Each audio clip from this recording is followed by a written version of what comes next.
আচ্ছা, হ্যাঁ, এবার আমরা একটু শাকিল আহমেদ ভাইয়ের কাছে যাই। শাকিল আহমেদ ভাই, আপনি আছেন? হ্যালো, হ্যালো, আপনি আছেন? শাকিল আহমেদ ভাই? হ্যাঁ, জি আমি আছি। বলেন তো ভাই।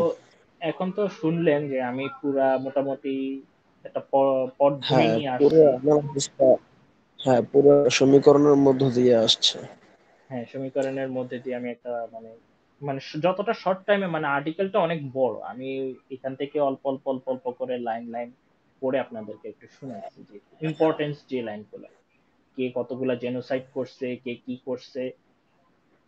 মানে হিসাব করলে মানে মানে সুন্নিরা একটু কম করছে, মানে জেনোসাইড কম করছে তাদের তুলনায়, বাট করছে, বাট কেউ কাউকে ছাড়ে নাই।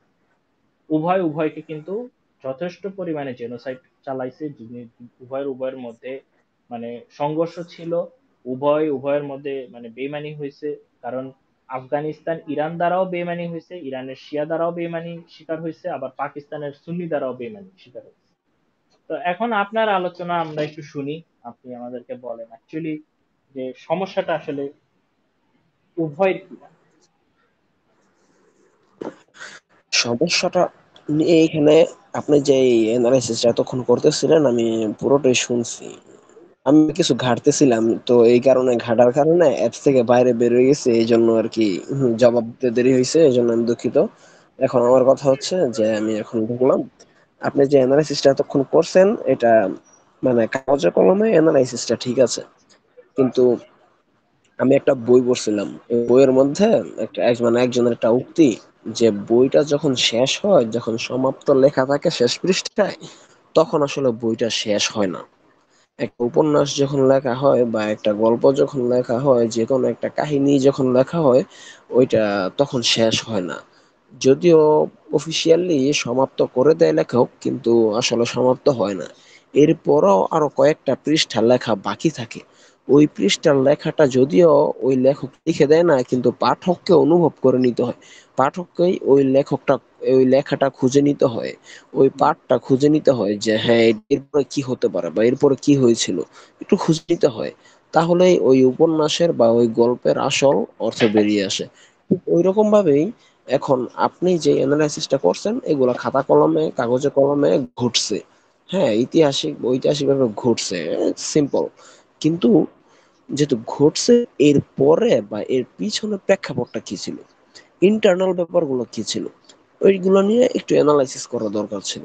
হ্যাঁ, ওই যদিও আমরা ওইগুলো জানি না, ওইগুলো যদি সামনে না আসে, জাস্ট খবরের কাগজে একটা বিষয় পড়লাম আর ওইটাকে বিশ্বাস করে নিলাম, তাহলে হলো না। যেমন ধরেন, এই যে ইরান আফগানিস্তানকে যখন মানে সাহায্য করলো না বা তাদেরকে মারছে, কেন মারছে? ওই সময় তাদের অভ্যন্তরীণ কি কি সমস্যা ছিল? তারা কি আসলে রাজনৈতিক কারণেই ইরান আফগানিস্তানকে সাহায্য করে নাই, নাকি তাদের অন্য কোনো স্বার্থ ছিল? যেমন যদি আজকে আফগানিস্তানের তালেবান শাসকরা এখানে যদি হেরে যায়, তাহলে ইরান তাদের যে ধর্মীয় প্রতিপত্তি মানে শিয়াদের যে মতবাদ, ওইগুলো তারা সহজেই আফগান অঞ্চলে ছড়িয়ে দিতে পারবে। তাদের আফগানদের মানে আফগান সুন্নিদের কোনো প্রভাব থাকবে না। তো শিয়ারা চাইলেই অনেকাংশে আফগানিস্তানের সুন্নি মতবাদ মানে শিয়া মতবাদ ছড়াই দিতে পারবে, এমন একটা ব্যাপার।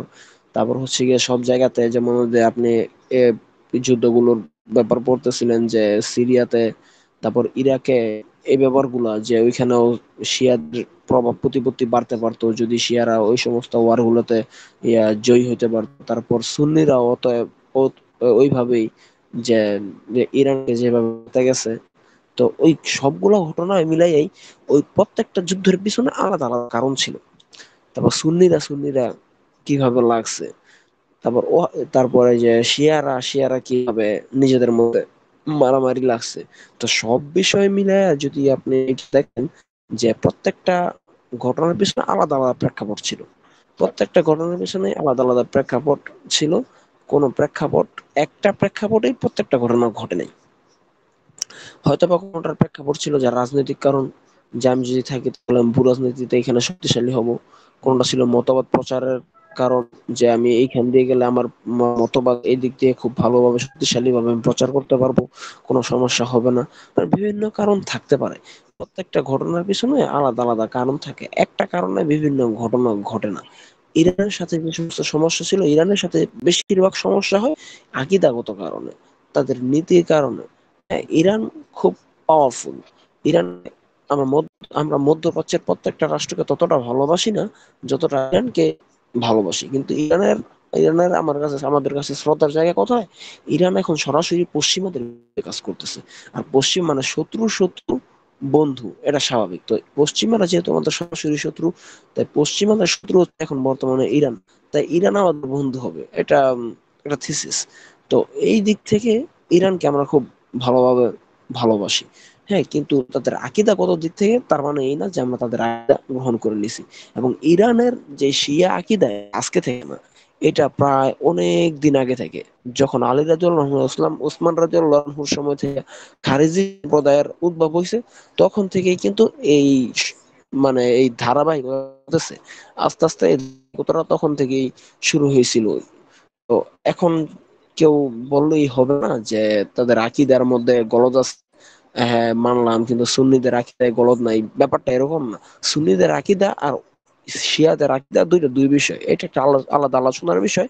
এটার সাথে এই ইরান ইসরায়েল যুদ্ধের সাথে কোনো নেই, কানেকশন নেই।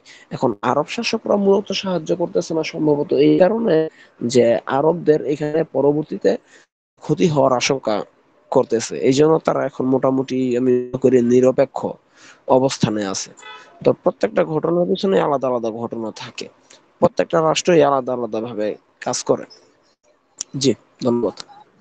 ধন্যবাদ ভাইয়া আপনাকে আপনার সুন্দর ব্যাখ্যা দেওয়ার জন্য। আচ্ছা, আমরা এবার একটু শিবলি ভাইয়ের কাছে যাই। শিবলি ভাই, আপনার মাইকটা অন করেন। হ্যালো, আসসালামু আলাইকুম।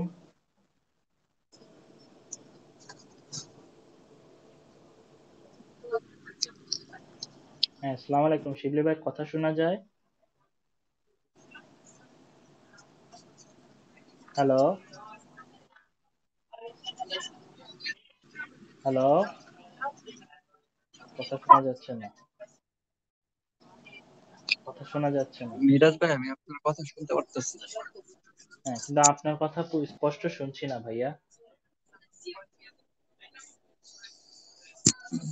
তোমার ভাই অফিসের কাজ আজকে লেটে শেষ হয়েছে, তো আমি একটু আগে মাত্র বাসে উঠলাম, হয়তো বা বাসের সাউন্ডের কারণে শুনতে পাচ্ছি।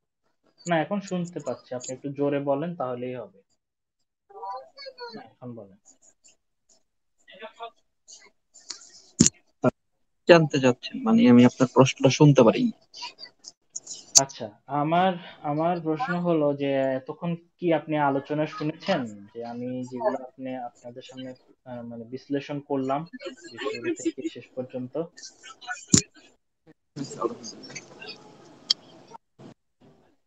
জি, শুনতে পেরেছেন তাই তো?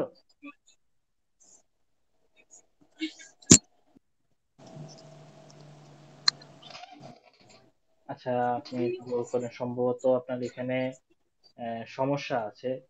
সমস্যা থাকার কারণে আমাদের কি বিয়ে ভাই এখানে থাকবে বললো, এখন উনি আসেন নাই। একটু দেখি কেউ জয়েন করে কিনা।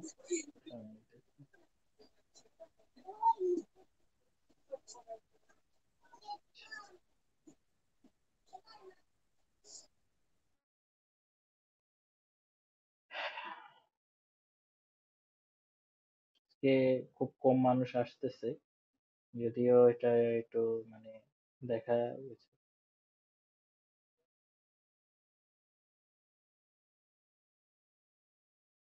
আচ্ছা, যাই হোক, আমরা একটু শাকিল ভাইয়ের কাছে যাই। শাকিল ভাই, একটু মাইকটা অন করেন। জি, আমি আছি, হোল্ডে আছি। তো আমি এই কোয়েশ্চেনটা অনেককে বা অনেকবার করছি, তবুও আমি তো দেশের বাইরে দেশের ভিতরে নেই। তো এই যে ইসরায়েলের উপর হামলাটা, এই আমরা শিয়া সুন্নি এবার একটু বাদ দিই, এটা এটা অনেক জটিল একটা ইস্যু দাঁড়াবে, কারণ এটা এখন এই মুহূর্তে আমাদের এইভাবে চিন্তা করলে আমি মনে করি এটা হবে না। আমাদের একটু চিন্তা করতে হবে, আমরা হ্যাঁ, সাবধান, অবশ্যই। আমাদের সাবধান থাকতে হবে। আমি মনে করি আমাদের একটু সাবধানে থাকতে হবে, কারণ শিয়ারা অ্যাকচুয়ালি আমাদেরকে ভাই হিসেবে মেনে নেবে কি না, দ্যাটস দ্য মেইন ফ্যাক্ট, সেটা হচ্ছে পরে। কিন্তু এই যে ইসরায়েলিরা যে যে রকম তাণ্ডব চালাচ্ছে, যে ধরনের মেসাকার গুলো করছে, তাদের আজকের বিপদের সময় কি বাংলাদেশের মানুষ কেমন মানে ফিল করতেছে বা কেমন আনন্দ উপভোগ করতেছে বলে আপনি দেখছেন বা এক্সপিরিয়েন্স করছেন, একটু লং টাইম নিয়ে যদি বলেন তাহলে কোনো অসুবিধা নেই।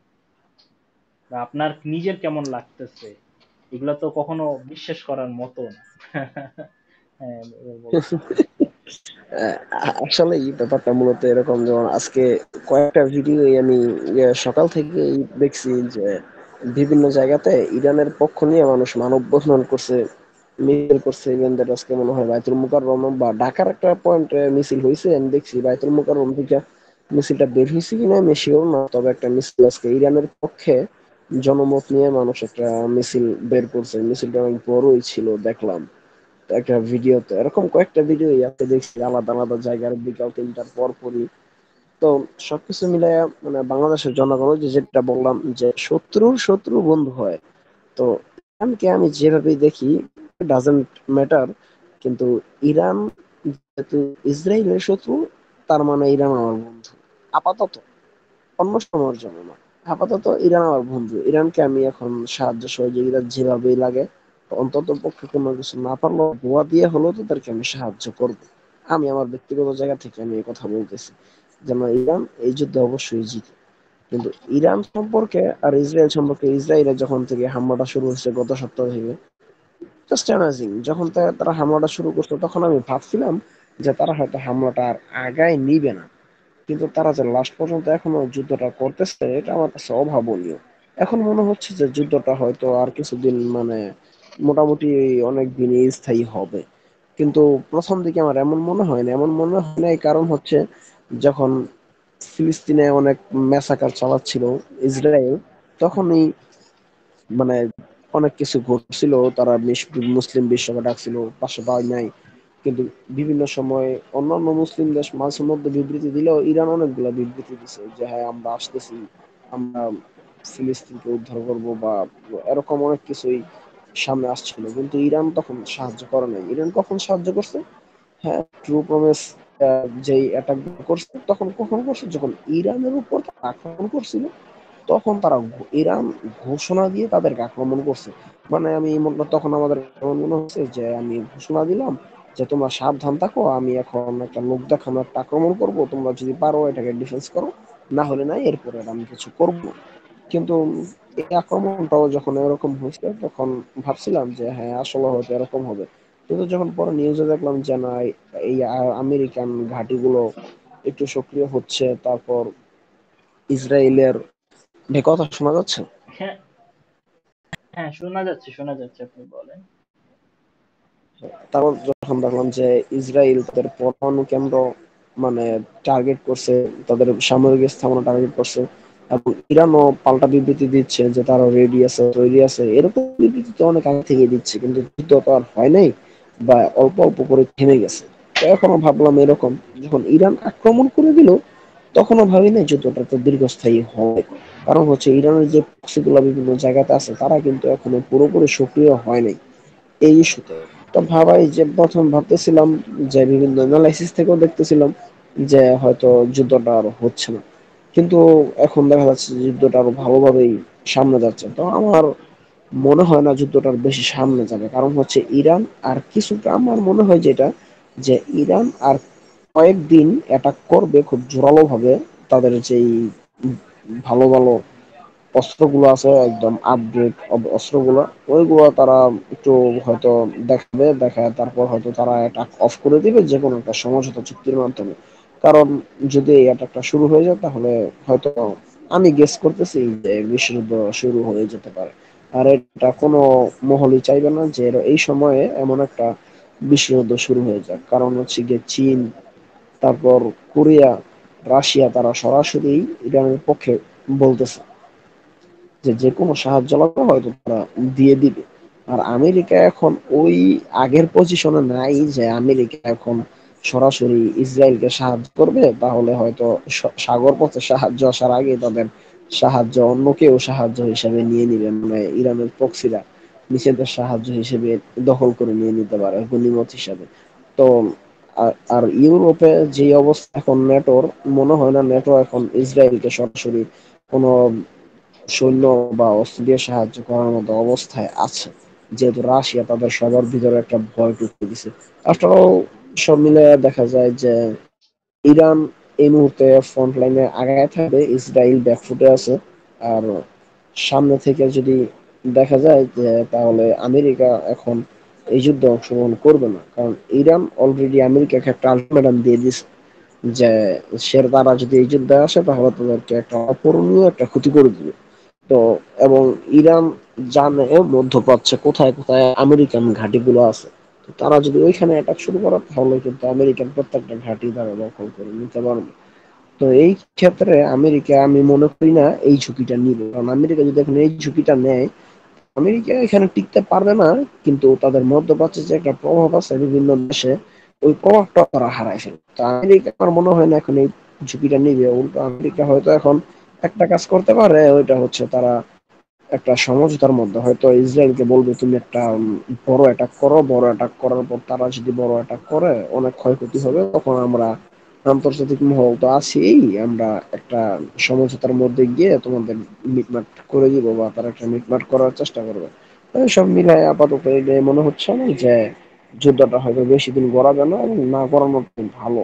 এটা মানুষের অনেক ক্ষয়ক্ষতির বিষয়, অর্থনৈতিক ক্ষয়ক্ষতি, সামাজিক ক্ষয়ক্ষতি, মানুষের জানমালের ক্ষয়ক্ষতি, সব মিলায় যুদ্ধটা না যাওয়াই ভালো। তবে এই যুদ্ধ আশা করি ইসরায়েলকে একটা শিক্ষা দিয়ে দিবে যে তারা কোন লেভেলের, যদিও তাদের শিক্ষা কখনো হয় নাই অতীত থেকেই, কিন্তু আশা করি সাময়িক সময়ের জন্য তারা একটা শিক্ষা পাবে যে কোনোদিন কোনো সাহায্য তারা এখনই পাচ্ছে না।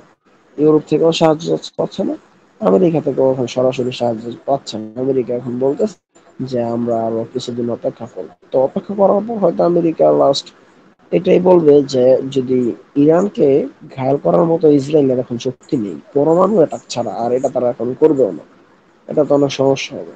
আর আপাতত এটাই মনে হয় যে এই সমস্ত কারণেই ইরান এখন ফ্রন্ট লাইনে আগায় আছে, আর ইসরায়েল ব্যাকফুটে আছে। ইসরায়েল আপাতত যদি কিছুদিনের মধ্যে কোনো সাহায্য না পায় তাহলে তারা অবশ্যই সারেন্ডার করতে বাধ্য হবে। জি ভাইয়া, ধন্যবাদ, অসংখ্য ধন্যবাদ। আমরা এবার একটু মোহাম্মদ গোলাম কিবরিয়া ভাইয়ের কাছে যাব। ভাইয়া একটু মাইকটা অন করেন। গোলাম ভাই কিবরিয়া। খানা খাইতেছি, শিবলি ভাইকে দিলে ভালো হতো, অন্য তো খানা খাইতেছি। আচ্ছা ঠিক আছে, খাবারটা শেষ করেন। ভাই এর ভিতরে কাজকর্ম করতেছি আর কি কালকে। বুঝতে পারছি আপনি অনেক বিজি, তারপর আপনাকে জয়েন করার জন্য অনুরোধ করছি। আচ্ছা, আমরা শিবলি ভাই কি বাসে থেকে নামছেন নাকি বাসে এখন আছেন? আচ্ছা ঠিক আছে, আমরা একটু শিপন মিয়া কাছে যাব, এমডি শিপন ভাই মিয়া। এখনো বাস ঠিক আছে। আচ্ছা ঠিক আছে, এমডি শিপন মিয়া ভাইয়া, আপনি একটু মাইকটা অন করেন প্লিজ। আসসালামু আলাইকুম এমডি শিপন মিয়া ভাইয়া, আপনি মাইকটা অন করেন প্লিজ।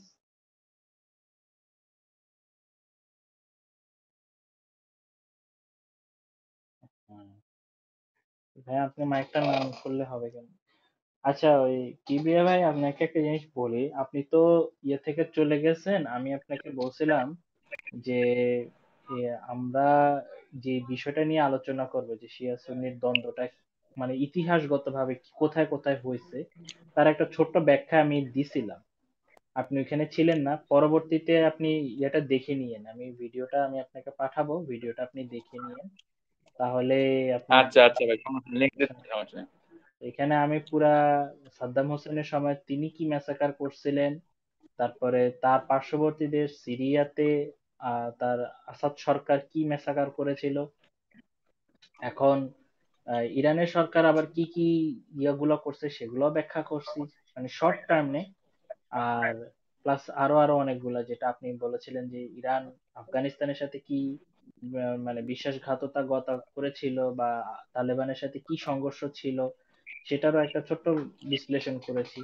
তারপরে পাকিস্তানের সাথে আফগানিস্তানেরও কি সমস্যা ছিল সেটারও একটা বিশ্লেষণ করেছি। তো এটা আপনি আপনাকে ভিডিওটা আমি পাঠাবো, পরবর্তীতে যখন আমাদের এটা পুরো অনুষ্ঠানটা শেষ হবে তখন আপনাকে আমি এটা পাঠাবো, আপনি দেখে নিন। আচ্ছা ভাই, আচ্ছা আচ্ছা, সমস্যা নেই। তো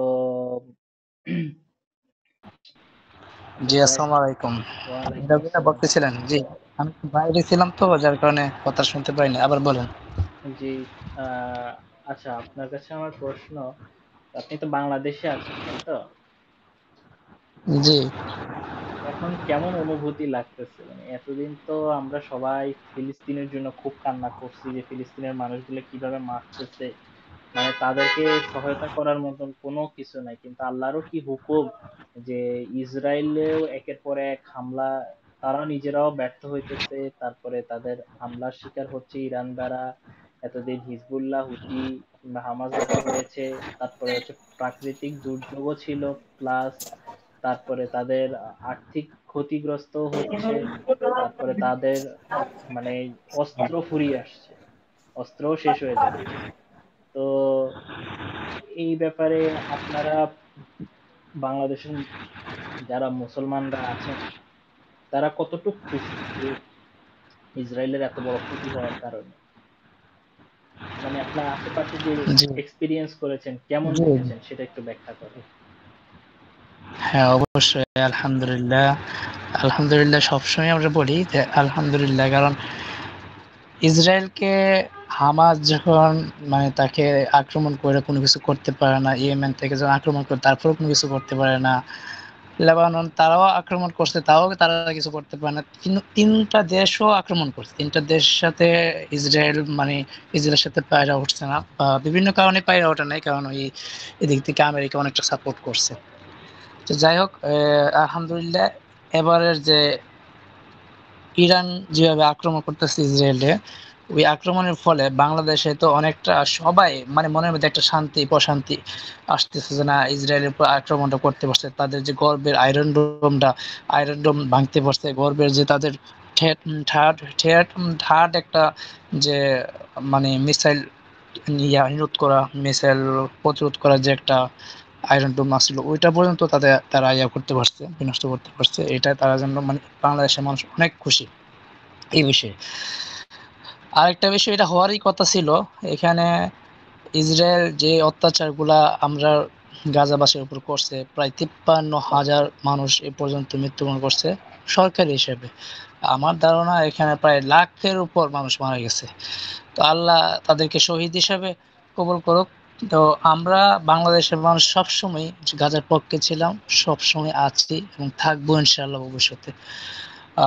সবসময় আমরা চাইছি যে আমাদের যদি গাজায় যাওয়ার জন্য কখনো শহীদ বা হওয়ার জন্য যদি আমাদেরকে জিহাদ ডাক আসে, আমরা ইনশাআল্লাহ জিহাদও যাব। এরকম তামান্না আমরা মনের মধ্যে অন্তরে অনেক যুবক আছে এবং অনেক মানুষ আছে, তারা মনের মধ্যে এই তামান্নাগুলা পোষণ করে আর কি। তো যেহেতু বর্তমানে সেকুলার রাষ্ট্র, তারপর বিভিন্ন রাষ্ট্র আছে, তার আরব রাষ্ট্রগুলো আছে, তারা কোনো পদক্ষেপ নেয় না। আর আরব রাষ্ট্র বেশিরভাগ রাষ্ট্র শাসকরাই মুনাফিক বলা যেতে পারে, শাসকরা মুনাফিক, জনগণ বলা যায় না, কারণ শাসকরা যা করতেছে এগুলা মানে বলার মতো না। যদিও রাজনৈতিক অনেক থাকে, তারপরও মানে শাসকদের শুধু বিবৃতি দিয়ে থাকা মানে চুপ থাকা উচিত ছিল না, তারা প্রয়োজন ছিল বিভিন্নভাবে পদক্ষেপ নেওয়া, ইরানের মতো মানে সরাসরি পদক্ষেপ নেওয়া দরকার ছিল, কিন্তু তারা পারে নাই। তা ইরান এই হিসাবে যদি আমাদের আকীদার সাথে সামঞ্জস্যপূর্ণ না, তবুও ইরান যেহেতু ইসরায়েলের বিপক্ষে আক্রমণ করছে, তো এই ইরানকে সবসময় সাপোর্ট করি আমরা, এটাই সবচেয়ে বড় বিষয়। আর একটা মানে ধারণা হইতেছে যে এখান থেকে হয়তো তৃতীয় বিশ্বযুদ্ধের সূচনা হইতেও পারে, আল্লাহ ভালো জানে এই বিষয়ে, আবার নাও হইতে পারে, এইরকম একটা ধারণা হইতেছে আমাদের। তারপরে আর কি, মিরাজ ভাই বুঝতে পারছেন আমার কথা, শোনা যায়? জি জি জি, শুনতে পাচ্ছি, অসুবিধা নেই। বুঝতে পারছি যে বাংলাদেশের মানুষ যথেষ্ট খুশি হয়েছে, এবং শুধু বাংলাদেশের মানুষ না, বিশ্বের প্রত্যেকটা মুসলমান এর জন্য প্রচন্ড খুশি হওয়া উচিত, যে আমার কাছে শুকর আদায় করা উচিত যে অ্যাটলিস্ট যেই যেই হোক, যদি ইরানের জায়গায় অন্য কোনো দেশও হতো, নর্থ কোরিয়া হতো বা চীনও হতো বা অন্য কোনো হ্যাঁ হ্যাঁ হ্যাঁ, দেশ অবশ্যই। হতো, তাও আমরা খুশি হতাম, হুম, অনেক খুশি হতাম যে এইরকম হুম, হুম, একটা অত্যাচারী অবশ্যই রাষ্ট্র, অবশ্যই। যাদের কোনো মানবিক জ্ঞান নাই, একটু দয়া নাই, মায়া নাই, মানে তাদের সরকার যেমন, তাদের জনগণ গুলাও ওইরকম, যে অন্তত জনগণ গুলা বলতো যে যে না তোমরা এই ক্ষতিটা করো না, যে তাদেরও ফ্যামিলি আছে, তারা আমাদের যেরকম ক্ষতি হবে তাদেরও সেরকম ক্ষতি হবে। তো তোমরা ওই না, করো জনগণ না। ভাইজান, জনগণ তো কিছু করে পারে না, কারণ সরকারের বিরুদ্ধে কোনো কিছু করে পারে না, কারণ বাংলাদেশে বিগত সরকার ছিল, আমরা তো অনেকবার এই গাজীপুর অ্যাকচুয়ালি বুকে নামলেই অ্যাকচুয়ালি সেটা ধরপাকড় না, শুরু হয়ে যেত। অ্যাকচুয়ালি সেটা না, ইসরায়েলের জনগণই মানে ফিলিস্তিনিদের এই এই কষ্ট নিয়ে, এই দুঃখ নিয়ে তারা উপহাস করতো। আপনি অনলাইনে দেখেন তারা কিন্তু সরাসরি উপহাস করতো ইসরায়েলিরা। তারা হুম, শুধুমাত্র অবশ্যই। তখন রাস্তায় নামতো তা শুধুমাত্র নেতানিয়াহুর বিরোধী পার্টি হওয়া সত্ত্বে, আর শুধুমাত্র আপনার হচ্ছে গিয়ে যদি ভয় পেয়ে যায়, ইসরায়েলি জনগণ যারা একটু সচেতন ভয় পেয়ে যেত যে না অন্য দেশের লোকেরা এসে আমাদেরকে হামলা করবে, আমাদের ক্ষতি হবে, এবং এই কারণে আমরা নেতানিয়াহুর পতন চাই, তখন যে শুধুমাত্র রাস্তায় নামে। কিন্তু মনে মনে ভিতরে ভিতরে ফিলিস্তিন শেষ হয়ে যাক, আরবরা শেষ হয়ে যাক, এইটার পোষণ তারা করে। তারা এতটা মানে হ্যাঁ, একদম যখন এটা সত্যি। আসলে আসলে ভাই, এটা সত্যি, এটা সত্যি।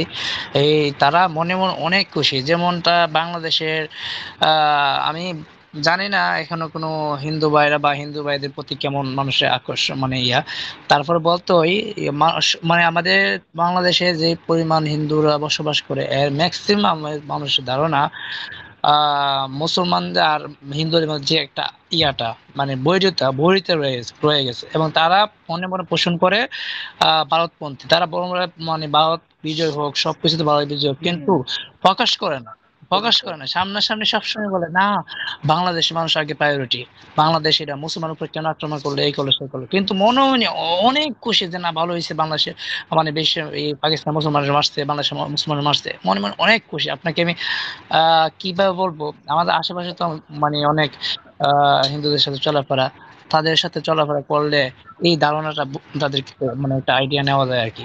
এই হিসাবে ইহুদিরও সেম ক্যাটাগরি, তারা আর হিন্দুরা একই সেম ক্যাটাগরি, তাদেরকে এক পাল্লে মাপা যায়, এই আর কি ভাইজান। হুম, হুম। তো যাই হোক, আমি অ্যাকচুয়ালি খুব কম দেখছি হিন্দুদের ভিতরে, খুবই কম দেখছি যে ভারতের এই যে ইসকন বলেন, তারপরে এই আরএসএস বিজেপি সংস্থা বলেন, এদের বিরুদ্ধে যে কথা বলবে এটা খুব কম দেখেছি। যে যদি তাদের হুম। বিরুদ্ধে আপনি জামাত ইসলামের কথা বলেন, হেফাজত ইসলামের কথা বলেন, বা অন্য কোনো দলের কথা বলেন, হ্যাঁ গলা ফাটায় কথা বলবে, কিন্তু এদের বিরুদ্ধে কোনো কথা বলে না। আরেকটা বিষয় ভাই, আরেকটা বিষয় বলতে হয়, ইরান যেভাবে মানে ইসরায়েল যেভাবে ইরানের উপর আক্রমণ করছে, এর 70% আক্রমণ করছে আপনি গুপ্ত হত্যা, মানে ইরানের ভিতরে থেকে মোসাদ তার হত্যাগুলো, মানে তাদের আক্রমণগুলো চালাইছে বা হামলাগুলো চালাইছে।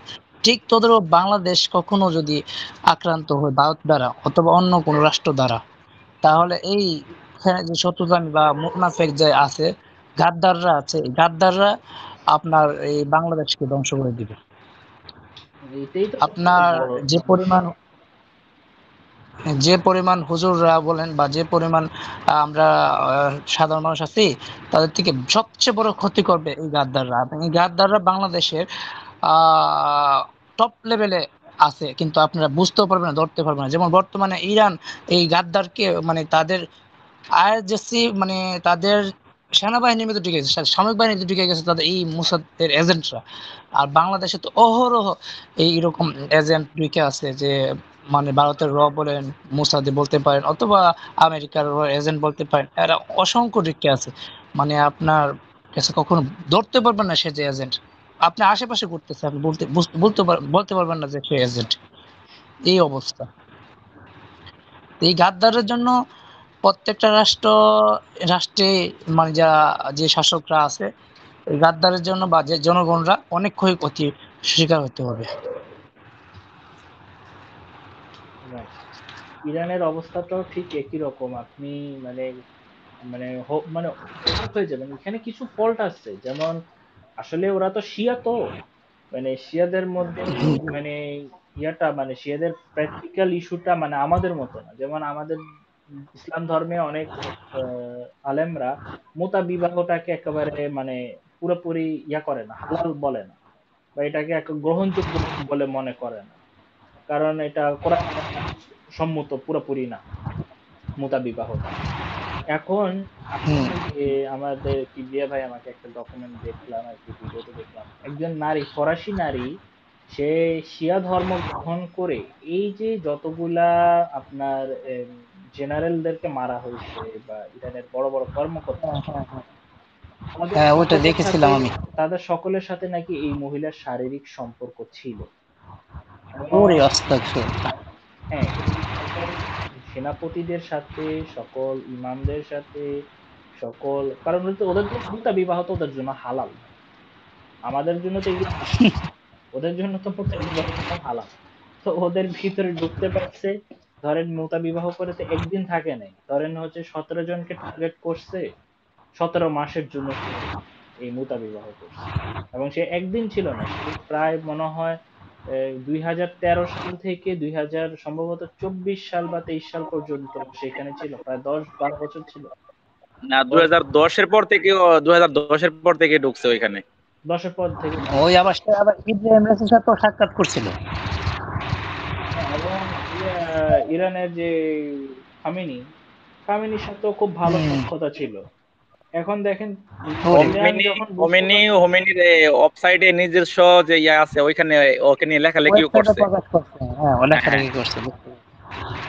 হ্যাঁ, হ্যাঁ হ্যাঁ, দেখছিলাম ওইটা। এই যে এইসব কারণে কিন্তু কিছু কিছু ভুল নীতির কারণে কিন্তু তারা কিন্তু ফেঁসে গেছে। এই কারণে ইসলামে যদি আপনি যদি কঠোর থাকতেন, সত্য থাকতেন, নিজের পরিবার পরিজন নিয়ে যদি থাকতেন, তাহলে অন্তত কিছুটা সেফ থাকতেন। কিন্তু এই মহিলা যেভাবে মিশে গেছে, ওরাও যেভাবে মেনে গেছে, এবং যারাই মিশছে তার সাথে, তার পরিবারের ক্ষতি করছে, প্লাস তাকে তো দুনিয়া থেকে সরাই দিছে ইসরায়েল, এবং বলে দিচ্ছে যে কোথায় কোথায় লোকেশন আছে। মানে সবকিছু খুব সুন্দর ভাবে সে উদ্ধার করে দিছে, এবং সে কোন একটা সংগঠনের লিডারও ছিল সে মহিলা। শিহাদের শিহাদের যে ইয়ে আছে না, ওই যে 8-9টা গ্রুপের মধ্যে একটা গ্রুপের সে খুবই কার্যকর সদস্য ছিল, হুম, নেতা ছিল। ওরা বিশ্বাস করছে, তাকে বিশ্বাস করে মুতা বিবাহ করছে, 1 বছর, সরি, 2 মাসের জন্য, 1 বছরের জন্য, এভাবে করে করছে, এবং সব কালেক্টিং করছে, কালেক্টিং করে ইসরায়েলকে দিচ্ছে। এরপর তো ইসরায়েল সব সব তথ্য মোসাদের কাছে দিয়ে দিছে, এভাবেই head to head target killing করছে, কিল করছে। ক্লিন এখনো করছে। কিন্তু, না না ভাই, এখনো কিন্তু এই যে এখন মানে ইরান যেভাবে আপনার গুপ্ত হত্যাকারী যে মুসাদের এজেন্টরা যেভাবে ধরতেছে, বাংলাদেশ হলো জীবনও পারত না, বাংলাদেশ হলো জীবন সম্ভব হইতো না যে এতগুলো এজেন্ট্রিক মানে তত্নগত আক্রমণ করা বা তত্নগত ধরতে। জুলাইয়ের এরা পরে কি যেভাবে, একটা একটা রয়ের ধরতে পারছে বাংলাদেশে? না না একটারও পায় নাই, আমি তো এই বলতেছি। মানে আক্রমণের সাথে সাথে একদিক দিয়ে আক্রমণ করতেছে, আরেকদিক দিয়ে মোসাদের এজেন্ট গুলো ধরতেছে। যে পরিমাণ মানে অভিযান চালাইছে মোসাদের এজেন্ট ধরার লেগে, বাংলাদেশ এর একাংশ করতে পারবে না, চ্যালেঞ্জ, এই অবস্থা। তবে মানে ইরানের কমে অনেক চেষ্টা করতেছে মোসাদের এজেন্ট গুলারে পুরো নিঃশেষ করা লাগে, কিন্তু সম্ভব না, তাদেরকে নিঃশেষ করা সম্ভব না। আরেকটা বিষয় হলো, এগুলো হবারই কথা যে হামলা, যুদ্ধ, ইসরায়েল যে আজীবনের জন্য এইভাবে মানে বসে থাকবে, শক্তি নিয়ে বসে থাকবে, এটা হওয়ার কথা না। কোনো না কোনো সময় তার ইয়া তো ভাঙবে।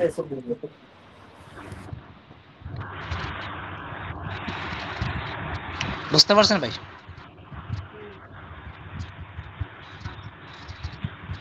হ্যালো,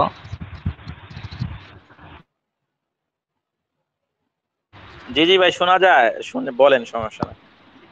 জি, না এটাই বলতেছিলাম যে ভাই, এটা তো হাদিসেরই কথা। তবে ইরান সব মানে এত শক্ত অবস্থান থাকতে পারবে না, কারণ ইরানের একটা অংশ তো হাদিস অনুযায়ী ইসরায়েল দখল করে নিবে। তো আল্লাহ ভালো জানে এটা কখন হয়, এই আর কি। এটা কি জিজাজ অঞ্চল, যেটাকে আমি যদি ভুল না করে এটার কথা বলতেছেন নাকি? হ্যাঁ, এটা কথা বলতেছি যে ইরানের যে আপনার ইস্পাহান শহর, তখন তো ইহুদির একটা অংশ হবে, কারণ ওইখান থেকে দাজ্জাল বাইরে হবে, ইহুদিরা দাজ্জাল অনুসারী হবে। এই হিসাবে তো আমার কাছে মনে হইতেছে ইরানের একটা অংশ আজকে না হোক কোন একটা সময় ইসরায়েল থেকে ওই জায়গায় মানে ইস্পাহান শহরটা তাদের দখল নিয়ে নেবে। এগুলো তো হবে, যেগুলো হাদিস দ্বারা প্রমাণিত প্রায় প্রায় এটা তো হবে এক সময়, এখন হবে না হ্যাঁ, তা বলতে পারি না। না এটাই আল্লাহ ভালো জানে। তবে বিশ্ব ওই দিক দিয়ে যাইতেছে, আপনার ওই দিক দিয়ে ইঙ্গিত করতেছে। যদি তৃতীয় বিশ্বযুদ্ধ আল্লাহ না করে শুরু হোক, তাহলে তো আপনি মনে করেন যে অলরেডি এটাই এটাই হবে। আর আপনি বলতে পারেন সিরিয়া, মিশর, লেবানন, এরা তো অলরেডি মনে করেন যে ইসরায়েলের নিয়ন্ত্রণেই আছে। এরা আর কি নিয়ন্ত্রণ করবে? নিয়ন্ত্রণ যা করার তো মোটামুটি করেই ফেলছে। হ্যাঁ, যা বলে লেবানন মানে লেবানন হয়তো শুনে না, মিশর তো শুনে, জর্ডান শুনে, আপনার বাহারান শুনতেছে, মোটামুটি সব দেশই শুনতেছে। তো একটা রাষ্ট্র চালাতে গেলে তাদের নিজস্ব লোক বসানো এটাই তো চাই, এছাড়া তো অন্য কিছু না। তা এদেরকে আক্রমণ করে না, এদের কোনো নিন্দা আনি শুধু মুখে প্রকাশ করে, কোনো কিছু করে না, তা মানে কি এটা তাদের দখলই আছে, ঠিক না? যেমন আমরা আমাদের শেখ হাসিনা যেভাবে ভারতকে বাংলাদেশে নিয়ন্ত্রণ করছে, সেম। তো এই হিসাবে বলতে গেলে একমাত্র কথা শোনে না ইরান। তো ইরানের একটা অংশ যদি এরকম ভাবে, মানে ইরান যদি কথা শুনে ভবিষ্যতে, তাহলে তো সম্ভবত আর ইরাক দখল করতে হবে না, তখন অটোমেটিকলি ইহুদিরা ওই ইস্পাহানে যেতে পারবে। এরকমও হইতে পারে, আল্লাহ ভালো জানে। এখানে একটা কথা মনে পড়লো যে যা বর্তমানে যে সিরিয়ার প্রধানমন্ত্রী, ওনার নামটা আমি ভুলে গেছি, ওনার নাম জানি কি, বর্তমানে যে প্রেসিডেন্ট আছেন। কি যেন নাম, নামটা সুন্দরই, জোলানি। নামটা একটু কঠিন আছে।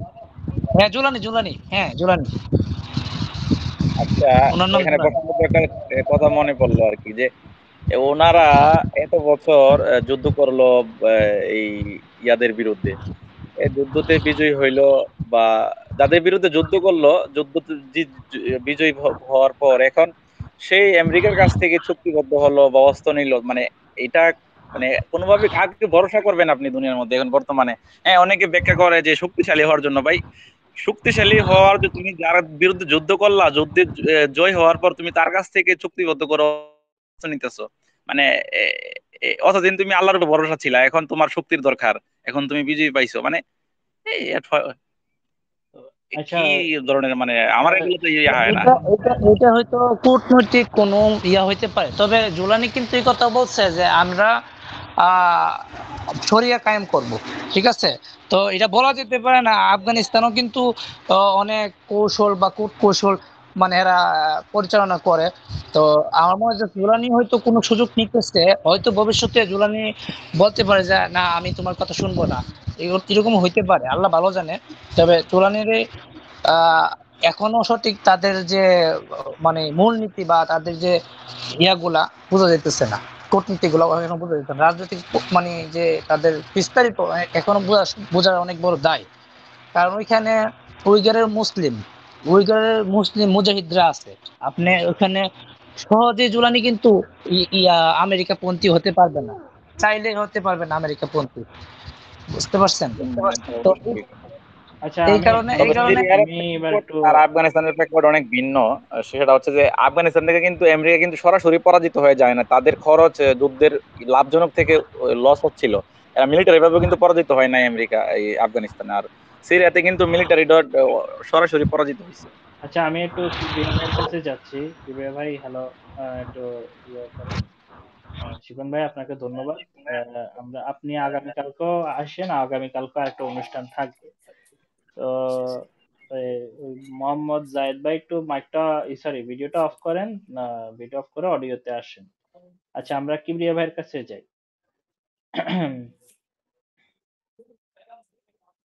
কিবরিয়া ভাই, আহ, একটু মাইকটা অন করেন। হ্যাঁ, হ্যাঁ, হ্যাঁ, শুনতে পাচ্ছি, শুনতে পাচ্ছি ভাইয়া। শুনতে পাচ্ছেন? তো যেটা হলো, আহ, আপনাদের জন্য একটা খুশির সংবাদ হচ্ছে যে ইরান 38 জন ভারতীয়কে অ্যারেস্ট করছে। ঠিক আছে, 38 জন ভারতীয়কে অ্যারেস্ট করছে, এবং আবার ব্যাড নিউজ হচ্ছে, 7 জন পাকিস্তানিকে অ্যারেস্ট করছে। হ্যাঁ, এটা ব্যাড মোটেও নিউজ। ব্যাড নিউজ না, ভালো নিউজ। যদি আহ, মানে ভালো কারণে গ্রেপ্তার করলে তো হয়তো খারাপ না, না, লোকেরই না, গ্রেপ্তার করছে। এখন না, কয়েক জিনিসটা আছে। জিনিসটা হচ্ছে যে ইন্ডিয়ানদের সুসংবাদটা আগে বলি। সুসংবাদটা হচ্ছে এই 38 জন ইন্ডিয়ানকে ইরান মৃত্যুদণ্ড দিয়ে দিচ্ছে। ইন্ডিয়ান স্পাইকে ইরান মৃত্যুদণ্ড দিয়ে দিচ্ছে। আর যে 7 জন পাকিস্তানি লোক ছিল যাদেরকে অ্যারেস্ট করছে, তাদেরকে পাকিস্তান পাঠিয়ে দিয়েছে পাকিস্তান দূতাবাসের কাছে হস্তান্তর করে। ঠিক আছে, এখন ইন্ডিয়ার তো কাজ সারা গেছে, সবাই খুশি। অনলাইনে সব দিকে মাতামাতি, যে সবাই হাততালি দিচ্ছে যে ইন্ডিয়ার কাম সারা, 38টা ইন্ডিয়ানদেরকে ওরা ফাঁসিতে ঝুলাই দিচ্ছে এবং ইন্ডিয়ানদের আর এখানে আসতে দিবে না, যতটা সম্ভব ইরানের ভিতরে ইন্ডিয়ানদেরকে আর ঢুকতে দিবে না। তো ইন্ডিয়ানদের উপর এখন তাহলে ইরানের ভিতর থেকে গ্রেপ্তার করছে, হ্যাঁ? আচ্ছা, 38 জন মোসাদের ইন্ডিয়ান গোয়েন্দা ছিল আর 7 জন পাকিস্তানি গোয়েন্দা পেয়েছে। এখন কোয়েশ্চেন হলো, পাকিস্তান তো প্রতিশ্রুতি দিছে ইরানের পাশে থাকবে, তো এই 7 জন পাকিস্তানি গোয়েন্দা আসলো কোথায়? এটা একটা এর আগে রয়ে গেল। কিন্তু 71 জন ইন্ডিয়ানকে মোসাদের এজেন্ট হিসেবে করছে, 71 জনকে এর আগে ধরছে, আর এবার নতুন আবার 38 জন ধরছে। 38 জন ধরছে এবং এই 38 জনকে মৃত্যুদণ্ড দিয়ে দিচ্ছে। আগের 71 জনদেরকে কি পুরোপুরি মৃত্যুদণ্ড দিছে কিনা আমি সেটা শিওর বলতে পারবো না, কিন্তু এই 38 জনকে ডিক্লারেশন দিছে যে তাদেরকে মৃত্যুদণ্ড দেওয়া হলো এবং এরা কিন্তু খুব বড় ধরনের আসামি ইরানের আইনে। তো এটা একটা খুশির সংবাদ। ইরানের সাথে ইন্ডিয়ার একটা মানে মানে সম্পর্ক নষ্ট হয়ে গেছে, যে ইরান এতদিন ইন্ডিয়াকে ভালো জানতো, সম্পর্ক ভালো ছিল, সেখানে এখন মানে এখন এটার জন্য এখন ব্যাঘাত ঘটা দিল আর কি, ব্যাঘাত ঘটলো আর কি। এবং এটার জন্য কিন্তু মানে এক প্রকার রাশিয়া কিন্তু ইন্ডিয়ার উপর প্রচন্ড ক্ষেপছে। এই কারণে যে রাশিয়া ইন্ডিয়ার উপর প্রচন্ড ক্ষেপছে, এই সময়টাতে ইন্ডিয়া কেন দুই মুখা কাজ করতেছে, মোসাদের হয়েও কাজ করতেছে, আবার তাদের থেকেও সুবিধাগুলো নিতেছে। রাশিয়া কিন্তু ইন্ডিয়ার উপর প্রচন্ড ক্ষেপছে, যার কারণে সম্ভবত রাশিয়া ইন্ডিয়া যদি কোনো বিপদে পড়ে তাহলে ইন্ডিয়ার উপকারে আসবে না। তো চীন চীন তো বসে রয়েছে ইন্ডিয়াকে আক্রমণ করার জন্য। তো এই কারণে এই সময়টাতে রাশিয়া কোনো কিছুতে হস্তক্ষেপ করবে না, তারা নিরপেক্ষভাবে বসে থাকবে। এবং ইরান ইন্ডিয়ার উপর প্রচন্ড ক্ষেপছে, রাশিয়াও ইন্ডিয়ার উপর প্রচন্ড ক্ষেপছে। এখন পাকিস্তানের উপর প্রচন্ড ক্ষেপছে সম্ভবত হয়তো মনে মনে, কারণ পাকিস্তানের গোয়েন্দা এখানে কি করে, কার হয়ে কাজ করে। আর একটা বিষয় আছে যে পাকিস্তানের গভর্নমেন্ট কিন্তু আমেরিকার পকেটে, এটা অস্বীকার করার মতো কিছু নাই। ইমরান খান কিন্তু যথেষ্ট মানে পাকিস্তানের ভিতরে ইমরান খান ছাড়া একমাত্র জোর গলায় কেউ ইসরায়েলের নিন্দা করে। তো আমরা কিবরিয়া ভাইয়ের কাছে যাই। কিবরিয়া ভাই, আপনি আপনার বিশ্লেষণ করেন, অসুবিধা নেই, আপনার মতো করে আপনি ব্যাখ্যা দেন। আচ্ছা, তাহলে এটা তো এক হিসাবে আমাদের খুশি বলতে গেলে এত খুশি হওয়ার কিছু নাই, কারণ যারা গোয়েন্দা হিসাবে ইন্ডিয়া থেকে গেছে তারা কিন্তু মৃত্যুর ঝুঁকি নিয়ে গেছে। এই এসব জায়গাতে যারা যায় তারা জীবনের ঝুঁকি নিয়ে যাইতে হয় এবং জানে বেঁচে নাও ফিরতে পারি। উম এটা তো মনে হয় অনেকদিন যাবত আছে, এমনটা তো না যে এই যুদ্ধ লাগার পর গেছে, ওরা মনে হয় যে অনেক আগে থেকেই ছিল এখানে ইরানে। পাকিস্তানি যারা গোয়েন্দা বা ইন্ডিয়ার যারা, তারা সকলেই অনেক আগে থেকে হয়তো ছিল। এটা কতদিন আগে থেকে সেটা আমরা বলতে পারবো না, আল্লাহ আলো। এখন বিষয় হচ্ছে তো, পাকিস্তানের সাথে তো ইরানের এমনি ভালো সম্পর্ক না, ঠিক আছে। আর ইন্ডিয়ার সাথে একটা সম্পর্ক ভালো ছিল, সেটা এখন কোন পর্যায়ে যায় সামনে সেটা দেখার বিষয়। বড় আকারে শত্রুতার বিষয়ে যায় কিনা, কারণ এটা তো ছোট চোখে দেখার বিষয় না, কারণ আহ, অনেক 38 জন গোয়েন্দা পাইছে ইন্ডিয়ার, এটা অনেক বড় একটা বিষয়। 38 জন গোয়েন্দা মানে অনেক কিছু, ঠিক আছে, একটা দেশের পরিস্থিতি বদলে দিতে পারে। তো এখন যে বললেন রাশিয়া ইন্ডিয়ার প্রতি খেপাল, এখন যুদ্ধ যদি পুরো দমে লেগে যায়, রাশিয়ার অবস্থান কি হবে? রাশিয়ার অবস্থান আমার মনে হয় যে মধ্যমপন্থা হওয়ার সম্ভাবনা বেশি, কারণ রাশিয়া অলরেডি একটা যুদ্ধের মধ্যে আছে। তারা চাইবে না আরেকটা যুদ্ধে অংশগ্রহণ করার জন্য। যদি তারা পারে সমঝোতা করার চেষ্টা করবে, নয়তো নীরবে কাউকে সহযোগিতা করার চেষ্টা করবে। আর পাকিস্তানের সাথে এখন যেহেতু মুসলিম কান্ট্রি যত শত্রুতা থাকুক, এরা হয়তো এই খাতিরে যে পাকিস্তানের যে গোয়েন্দা ছিল এদেরকে ছেড়ে দিছে, কিন্তু রিয়েকশন তো অবশ্যই থাকবে এবং একটা ভালো বিদ্বেষ তৈরি হবে পাকিস্তানের প্রতি, ইরানের এমনি আছে। দেখা যাক এটাও কোন পর্যায়ে যায়, আমরা দেখবো ইনশাআল্লাহ। বাকি আজকে মনে হয় ইরান বড় ধরনের একটা হামলা করছে মনে হয় ইসরায়েলে, দেখলাম কয়েকটা ভিডিও। এখন আগামী দিনগুলোতে এর যুদ্ধের ভয়াবহতা কোন দিকে যায় সেটা দেখার বিষয়। এখানে একটা আমেরিকার এখন কি করে এটা দেখার বিষয়, কারণ আমার আমেরিকা যদি এখানে আমার একটা জিনিস মনে হয় কি, ইসরায়েলের আয়রন ডম ফুরিয়ে গেছে।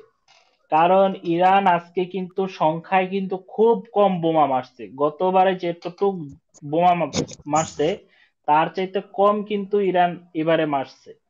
কিন্তু হ্যাঁ, আয়রন কিন্তু ক্ষতি বেশি হয়েছে আবার। ক্ষতি কিন্তু বেশি হয়েছে। এখন প্রশ্ন হলো, আয়রন ডোম থাকতে এত অল্প সংখ্যক বোম মারা সত্ত্বেও আয়রন ডোম কেন ওই বোমটা মানে প্রতিরোধ করতে পারলো না? তাহলে এখানে প্রশ্ন আসে, তাহলে কি তাদের আয়রন ডোমের সংখ্যা কমে গেছে নাকি? এইটা তো কমিয়ে যাইতে পারে, আবার দেখা গেছে এগুলো তো হচ্ছে আপনার এই টেকনিক্যাল জিনিস বা ইলেকট্রিক দ্বারা তো পরিচালিত হয়, এগুলার টেকনিক্যাল প্রবলেমও হইতে পারে। এটা তো সফটওয়্যার দ্বারা নিয়ন্ত্রণ করে অনেক কিছু, হ্যাঁ। হইতে পারে সমস্যা হতেও পারে। হয়তো আবার এগুলোর কম ইয়া হয়ে গেছে। কতদিন একটা জিনিস দিয়ে তারা প্রতিরোধ করবে? অনেক দিন ধরে তো এই জিনিস দিয়ে প্রতিরোধ করতেছে। এখন আমার কাছে মনে হইতেছে আসলে এই আয়রন ডোমটা আসলেই তারা একটু দুর্বল হয়ে গেছে। দুর্বল না হইলে আপনার প্রথম দিন যে ড্রোন হামলা করছিল ইরান, প্রায় 100 ড্রোন তারা মানে পাঠাইছে। এর মধ্যে মাত্র একটা বা দুইটা ড্রোন হয়তো সম্ভবত আক্রমণ করতে পারছে, বাকি বাকি একটাও পারে নাই। কিন্তু এই 2 দিন আগে বা একদিন আগে যেন শাহেদ ইয়ারা ছাড়লো, মানে ড্রোনটা মারলো, তখন কিন্তু মানে তারা কিন্তু প্রতিহত করতে পারেনি এই ড্রোনের মাধ্যমে। এই ড্রোনের মাধ্যমে কিন্তু 2-3টা আক্রমণ করছে, তাও খুব সীমিত। তো এই জন্য মনে হচ্ছে এটা দুর্বল হয়ে গেছে আয়রন ডোম। হ্যাঁ, এখানে দুর্বল, এখানে স্বাভাবিকভাবে যদি আমরা দেখি দুর্বলের প্রশ্ন আসতে পারে, কিন্তু যুদ্ধের কিছু ট্রেডিশনাল পয়েন্ট থাকে। এখানে ইসরায়েল কি মানে কোন ধরনের কৌশল অবলম্বন করতেছে কিনা এইটাও দেখার বিষয়। কারণ না ভাই, একটা বিষয় হতে পারে, হতে পারে। আমরা একজন একজন করে আসি। একজন একজন কিবরিয়া করে ভাই কথা শেষ বলে, করুক, তারপরে একসাথে সবাই কথা বললে বোঝা যায় না। কিবরিয়া ভাই শেষ করুক, তারপরে আমরা আসি। হ্যাঁ, আমি চেষ্টা করছি অল্প সময়ের মধ্যে শেষ করে দেবো আমি। তো এখানে যুদ্ধর অনেকগুলো কৌশল থাকে। এখানে ইসরায়েল এখন মানে ইরান যেভাবে হামলা করতেছে, ইসরায়েল যদি পাল্টা বড় ধরনের হামলা করে, বহির্বিশ্বের একটা চাপ কিন্তু দোনো দেশের উপরে থাকবে। তো এখন এই কথা চিন্তা করে ইউরোপ থেকে বা আমেরিকা কোনো প্রকার টেকনিক্যাল বিষয়ে বা কৌশল অবলম্বন করার জন্য বলছে কিনা, এটাও একটা দেখার বিষয়। দ্বিতীয়ত এদের আয়রন ডোম কমেও যেতে পারে বা টেকনিক্যাল প্রবলেমও হতে পারে। এখন আরেকটা বিষয় হতে পারে যে ইরানকে সুযোগ দিয়ে পরীক্ষা করে দেখতেছে ইরানের ক্ষমতা কতটুকু আছে। হ্যাঁ, ইসরায়েলের তো তাদের যে সামর্থ্য, তারা কিন্তু তাদের নিজের নিজের প্রতি ভরসা আছে। অতীত তারা অনেকবার আরবদের সাথে যুদ্ধ করছে, আরবরা কখনো পেরে ওঠে নাই। একাই কিন্তু লড়াই করছে, এমনটা না যে হ্যাঁ, তলে তলে অনেকে সহযোগিতা করছে, কিন্তু প্রকাশ্যে যেমন আরবরা সবাই যুদ্ধ করছে 3-4 দেশ, ইসরায়েল এমন ছিল না।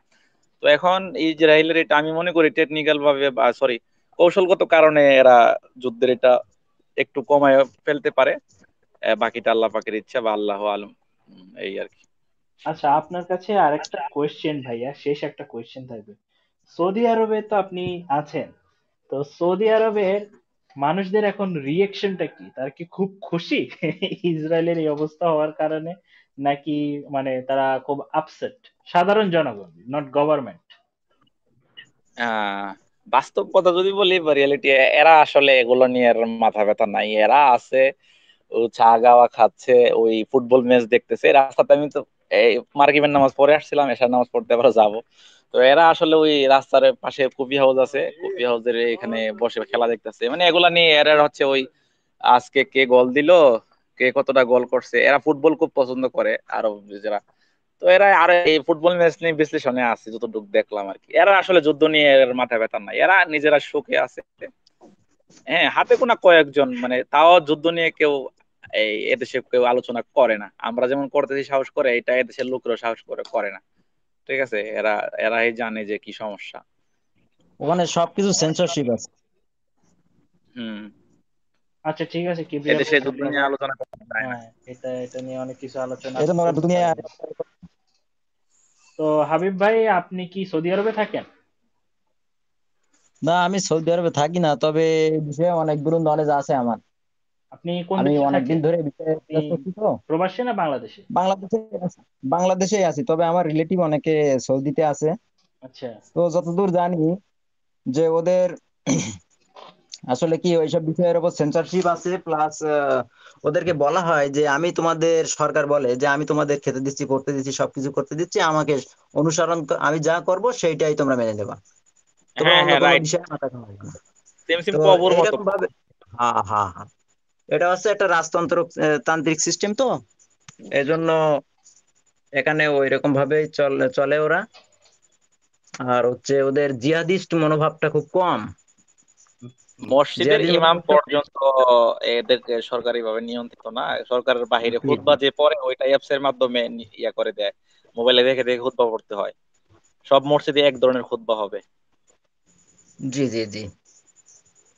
তো ওদের আসলে ওরা ইসলাম থেকে, ইসলামের মূল স্পিরিট থেকে দূরে অনেক।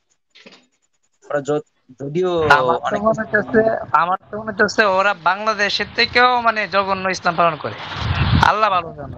দেশের মানুষ অনেক তামান্না রাখে। বাংলাদেশের জনগণ যে শক্তি মানে অন্যায়ের বিরুদ্ধে কথা বলে, এদেশের লোক এমন না। বাংলাদেশের লোক যতই খারাপ হোক, গুনাহগার হতে পারে, কিন্তু দিন শেষে ইসলামের নবী সাল্লাল্লাহু সাল্লামের উপরে যখন আঘাত আসে বা অন্যান্য বিষয়ে কটূক্তি হয়, দেখেন কতগুলো ডাক দিয়ে দেখেন কত মানুষ আসে। এদেশে এগুলো পাবেন? এদেশে তো নিষেধ এগুলা করা। এজন্য ওরা ইসলামের মূল স্পিরিট থেকে অনেক দূরে আছে। খাওয়া দাওয়া আরাম আয়াস এগুলো নিয়ে ব্যস্ত আছে। আর ওই যে ভাই বলছিল আয়রন ডোমের বিষয়ে, আয়রন ডোমের ওই ব্যাটারি সিস্টেম, ওটা ওই আপনার ব্যাটারি বারবার ওটা ইউজ করতে করতে ব্যাটারি ইয়ে হয়ে আসে, আর একটা ব্যাটারির অনেক খরচ পড়ে, অনেক অনেক খরচ পড়ে, যে কারণে ওদের ব্যাটারি কমে আসছে। যতদূর আমি বিভিন্ন এ থেকে জানতে পারলাম যে ব্যাটারি কমে আসছে ওদের। হইতে পারে, এটাও একটা কারণ হইতে পারে, আবার এটি এদের কৌশলগত কারণ হতে পারে। এইটা বললাম আল্লাহ আলম, কিন্তু অনেক কিছু চিন্তা করতে হয় যুদ্ধের ক্ষেত্রে, আপনার অনেক কৌশল অবলম্বন করে তো। হ্যাঁ হ্যাঁ। আর একটা জিনিস, আয়রন এই ডোম যে চাপ যদি থাকে না তো, থাকে, থার্ড আছে না, থার্ডটা কি করলো? থার্ড ইয়ার যে একটা আছে, ওইটা কি করে আমেরিকান? আসলে এগুলি যতগুলি আছে এর অধিকাংশ আপনি যখন আক্রমণ প্রতিরোধ করতে যায়, আয়রন ডোম তো আর প্রতিরোধ করে না, সে সেন্সর পাঠায় যে আসতেছে, প্রতিরোধ করে আরেকটা মিসাইল জাতীয়, মিসাইলের মতোই অন্য আরেকটা মিসাইল আয়রন ডোম সিস্টেম থেকে বের হয়ে গিয়ে যে মিসাইল আসতেছে বা ড্রোন আসতেছে সেটাকে হিট করে। এখন হিট করার জন্য যেই পরিমাণ মিসাইলের দরকার আয়রন ডোমের বা থ্রির বা প্যাট্রিয়টের, ওই মিসাইলের সংখ্যা ইসরায়েলের প্রচন্ড ভাবে কমে গেছে, কারণ একে ফিলিস্তিনের উপর হামলা করছে, দ্বিতীয়ত ইরানের উপর হামলা করছে, ইরান আবার রিটার্ন হামলা করছে, ওটার প্রতিরোধ করতে গেছে। এখন তাদের কাছে আর 8 দিনের মতো মিসাইল আছে, যা দ্বারা তারা তাদেরকে প্রতিরোধ, মানে আয়রন ডোম ইউজ করতে পারবে মিসাইলে। বাট ইরান তো আর শুধু 8 দিন আক্রমণ করবে না, এই কারণে হয়তো বা তারা চিন্তা করছিল যে আজকে মনে হয় আক্রমণ করব না, কারণ গতকালকেই ইসরায়েল ইরানরা আক্রমণ করছিল এবং চিন্তা করছিল তারা বড়সড় আক্রমণ করছে, হয়তো বা ইরানের অবস্থা খারাপ হয়ে গেছে, তো আজকে মনে হয় আক্রমণ হবে না।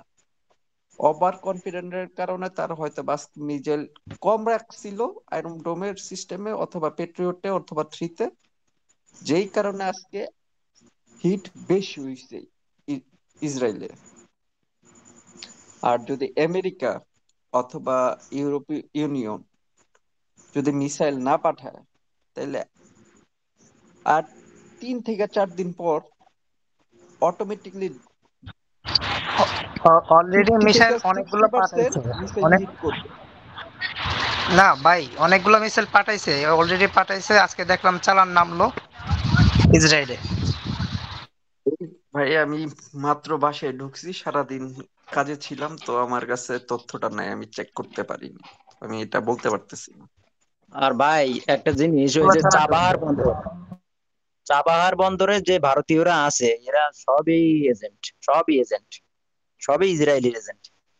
এদেরকে হচ্ছে কারোর থেকে মেসেজ মেসেজ দিয়ে দেন, ও ওখানে ইরান না বুঝতে পারলেও আমাদের বলে দেওয়া উচিত, এটা আমার মনে হচ্ছে।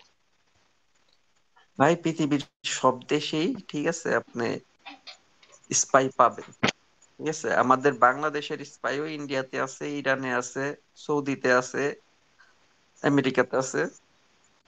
পৃথিবীর সব দেশের স্পাই থাকে। আর এটা বহু পূর্বে থেকে, আপনি ইতিহাস যখন দেখবেন দেখবেন ইতিহাসের শুরু থেকে দেখবেন স্পাই সিস্টেম আছে। যেসব স্পাইকে ফাঁসি দেওয়া হবে তাদের জন্য আমার কষ্ট হচ্ছে, ঠিক আছে। আপনাদের রাগ হইতে পারে, আমার কষ্ট হইতেছে, কারণ তারা আমার শত্রুপক্ষ হইতে আমাকে পারে। আমাকে একটু, আমি অন্য প্রসঙ্গে কথা বলছি, একটু আমাকে শুনেন। যারা স্পাই আছে এবং যারা স্পাই চাকরি করে, এটা অবশ্যই টাকার জন্য যাইতেছে বা দেশের স্বার্থের জন্য যাইতেছে। এখন আমার প্রশ্ন হলো, যখন সে ধরা খায় যখন সে মানে মুসলমান হিসেবে, অন্য ধর্ম না, মুসলিম হিসেবে যখন ধরা খাইব, খাওয়ার পর তাকে তো ওই দেশের সরকার হইলে ফাঁসি দিবে, নয়তো হস্তান্তর করে দিবে। তাহলে যদি ফাঁসি দেয়, তাহলে এই ক্ষেত্রে ওর শাস্তি কি, মানে ওর মানে জান্নাত বা জাহান্নাম বলতে কোনো কিছু আছে কিনা ওদের জন্য? মানে ওদের জন্য কি একটা দেশের গোপন জিনিস প্রকাশ করে দেওয়া এই হিসাবে তার গুনাহ হইতেছে কিনা, ওইটা একটু আমাকে একটু হাদিস একটু বলবেন কি কেউ?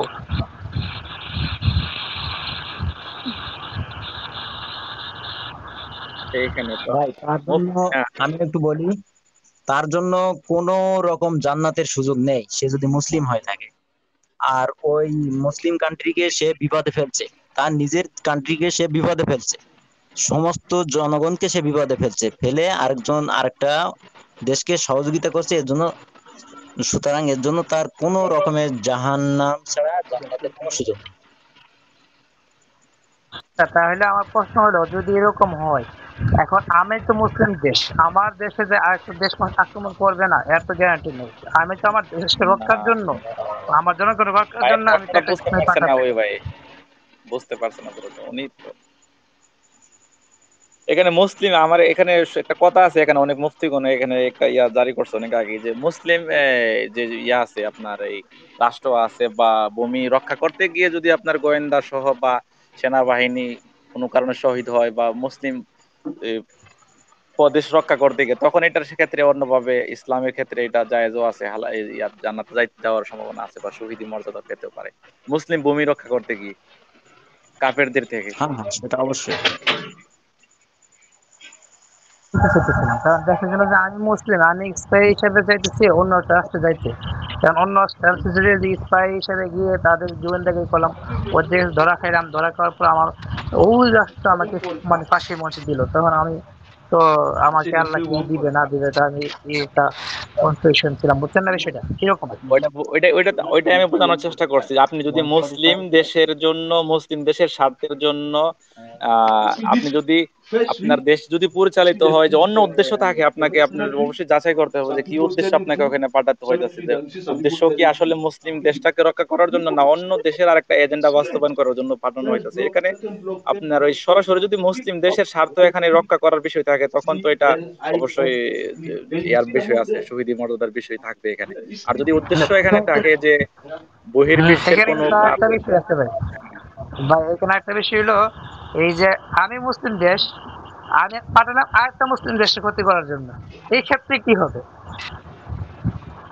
এক্ষেত্রে জাহান্নাম হবে ভাই। এক্ষেত্রে তো আপনার আরো সব সমস্যা কিরকম, যেমন আপনি দুই মুসলিম দেশের মধ্যে বিভেদ সৃষ্টি করলেন, এখানে এটার ক্ষেত্রে তো আল্লাহ ভালো কোনো কিছু রাখবে না। জাহান্নাম ডিরেক্ট। আল্লাহ ভালো জানে, আমি এই বিষয়ে আমার কোনো মানে ধারণা নেই, এই জন্য আমি জিজ্ঞাসা করা। না, ডাইরেক্ট বলতে পারতেছি না আমরা। প্রথমত জাহান্নাম হবে কেন? যে স্পাই স্পাই হয় সরকারি কর্মজীবীরা, যারা এনআইএস এর মাধ্যমে চাকরি পায় তারা হচ্ছে স্পাই, গোয়েন্দা, ঠিক আছে। আর আপনি যখন একজন সরকারের আন্ডারে চাকরি করবেন, সরকার যখন আপনাকে বলবে যে এটা তোমার দায়িত্ব, আমার দেশের জন্য তুমি আরেক মুসলিম দেশ যাও, সে আমার বিরুদ্ধে হয়তো বা কোনো চক্রান্ত করতেছে, তুমি যাও। আর ইসলাম বলে প্রত্যেক মুমিনকে তার নেতার কথা মানতে হবে। এখন ভাই এক এক নেতা যদি নেতা নেতা যদি যদি তাগুত হয় আমি মানবো কিভাবে শিবলি ভাই? নেতা যদি হুম, তাগুত হয়, নেতা যদি তাগুত হয়, ওই যে সৌদির বাদশা যে তাগুত, ও তো বিভিন্ন অপপ্রচার এই যে কুকর্ম করছে। এখন ওর তো আওতায় যেগুলো ওর কথা শুনবে সেগুলো নিশ্চিত জাহান্নামে যাবে ভাই। এটা তো সহজ হিসাব।